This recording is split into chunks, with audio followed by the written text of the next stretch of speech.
I think Don't Fall Asleep. I read that to the youth, and I hate to not hear it again.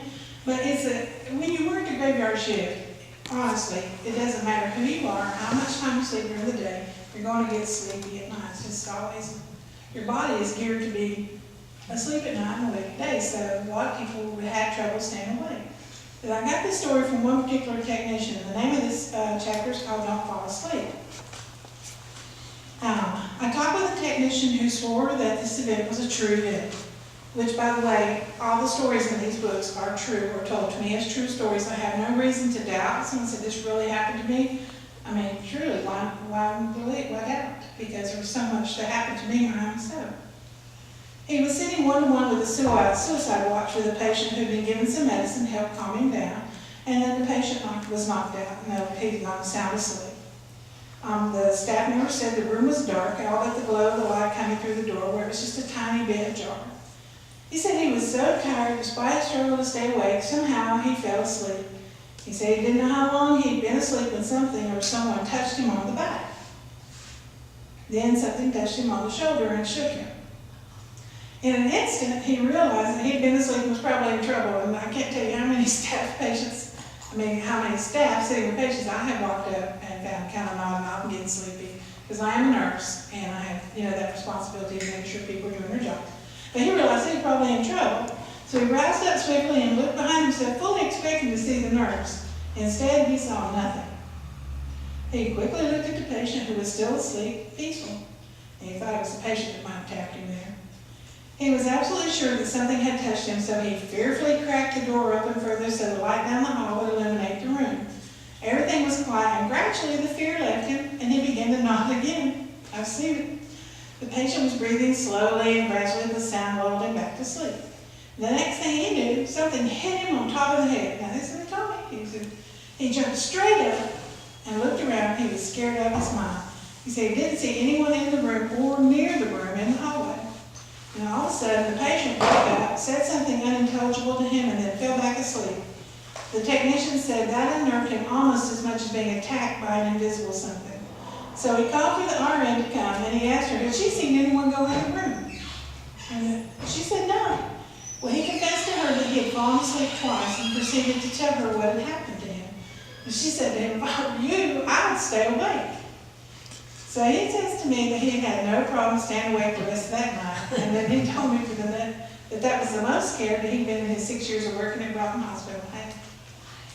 And there were many other times that this same technician had to sit at night with different patients, but he never fell asleep again. So, don't blame him, I wouldn't either. I've written stories about the building on the hill, which are now no longer there, unfortunately. I do have a brick on my table down there, which is from that building. Oddly enough, I ran into a guy up in Lake Lure last year when I was selling my books up there, and he told me that he had been one of the workers who had just torn the building down, and they ground all the brick into dust. He says, I have a couple of bricks from there, would you like to help? I was like, sure. Please, So he went and got me my brick, and I have it. I just keep it with me as a reminder of what used to be. I don't think it's haunted in any way. Some people have said, if I was you, I'd throw that book away. The brick away. The brick away. But I held on to it, and so far, it's just a good reminder. You're welcome to look at it. Okay, so that building that the brick came out of, though, has some great stories in it. And one of these stories I'm going to read to you is the elevator story. And this was told to me as a true story also. It never happened to me, but once I heard about it, I kept my eyes peeled for it. It seems that a technician got on an elevator over in a building where F Ward is one night just as the doors started to close. Oh, I beg your pardon, this is a different building. But I'll go ahead and read this to you. A man stepped onto the elevator with her. The story goes that he was wearing a checkered shirt, overalls, and fuzzy pink bedroom slippers. The man never looked at her or said a word, but he didn't get out of the elevator at any time. He was still on there when she got off. And they say that he has ridden the elevator with other people, but he has never ridden with me. All right, I'm going to get to that other story about the one I was telling you about. I'll just tell it to you. That building there was called well, they were called on the hill, the buildings on the hill, they were different names. But this is the building that the murder-suicide took place in, if y'all have ever kept up with any history of Broughton Hospital. Now there's a good account of that story in this second book also. Anyway, downstairs there was R&S building, the wards were R&S, one was above the other. And the downstairs ward is where a doctor had an affair with a nurse, and it turned into something really bad, and so he murdered her and then committed suicide himself. And stories were told that by people who actually witnessed it, that at night the door would rattle on one of those locked doors, so locked offices, and they, for no reason, there would be nobody in there because that whole total ward was shut off. They didn't use it for anything except for daytime and classes and things. But this nurse I worked with, she would go down there and she was doing her exercise, and she was walking back and forth, just getting in some exercise.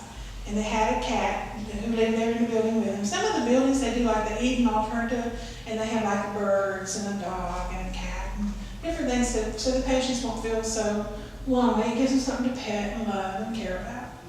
And anyway, so she was walking back and forth one time, she told me, and the door began rattling and carrying on as if someone were trying to get out of one of the offices.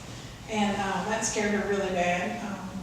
She went back upstairs to tell the folks up there. But then another time, she was doing her exercise, and she saw, it looked like, you know how a cat arches their back when they're being petted? And it looked like that something was petting the cat, and arching his back. There was nobody there. And that got away with her so bad, so she had to get out of there really quick.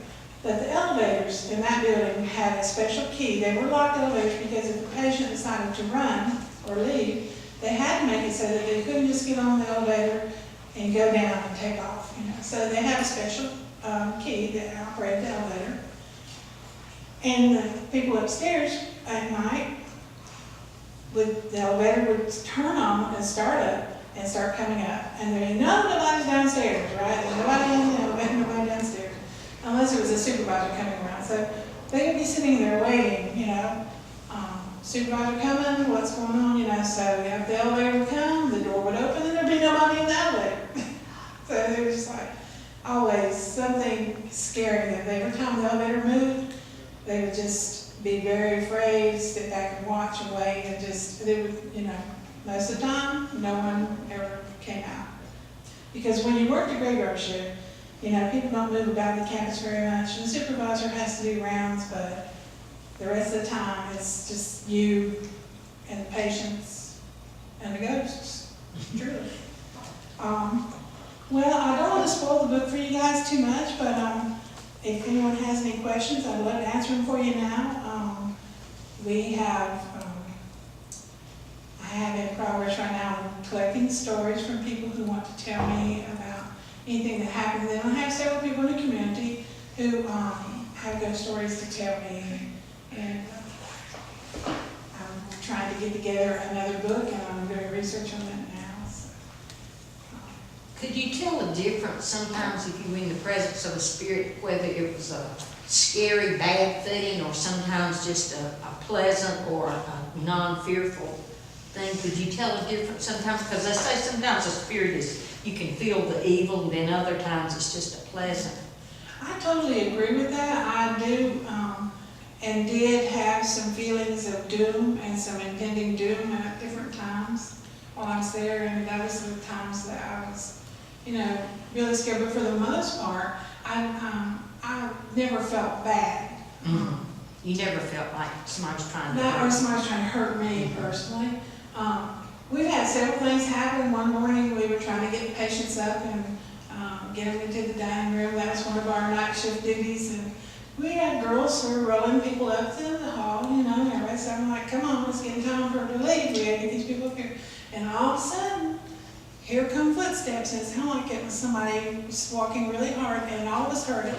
And it started down the hall, boom, boom, boom, boom, walked right up the hall, right past me, past my other room's looking, walked right through a patient who was sitting in the doorway of the dining room, went right in there. So and the girl in the dining room who was with the patients, monitoring them as we rolled them in, started, getting a little hysterical, and I said, you have to stay in there, whatever it is, it's not gonna hurt you because it's just invisible, but you know, you have to stay in there, so she did, but things like that, I mean, cannot be explained. There's no way of knowing, you know, but we all witness certain things. In fact, the people from Paranormal Witness TV show contacted me last year, and they flew from London and came to Raleigh and talked to me about one of my stories in the book one, about Shadow. And when they did the Haunted Hospital episode in August, I was supposed to have been on that show. Unfortunately, they didn't use my story. They interviewed 6 of us, and they chose 3 stories. But they may still use that story in a future episode of some sort. So just be on the watch. They have talked to me, and they thought it was interesting enough to fly all the way out here from London and record me telling me about my paranormal event. So, You said you could see them. When you would see these ghosts, what kind of texture? Was it like a cloud or a sheer something? Or, I mean, was it like you can see me? I've seen different versions. I've seen a mist that couldn't be explained. Another nurse and I witnessed it. But really, one of the most startling things that happened to me, I had worked there on the graveyard shift, and I quit for a short period of time and tried working at the VA, and then when winter came, I said, oh, I'm not driving over there, so I went back. And I was on a second shift, and I didn't know the people during days, because if you work nights and you work days, it's like a whole different sect, you know, you don't know who they are. And so I was sitting working like sideways, like this at a desk. Me and another nurse, she was at my right, and we were doing our paperwork, and I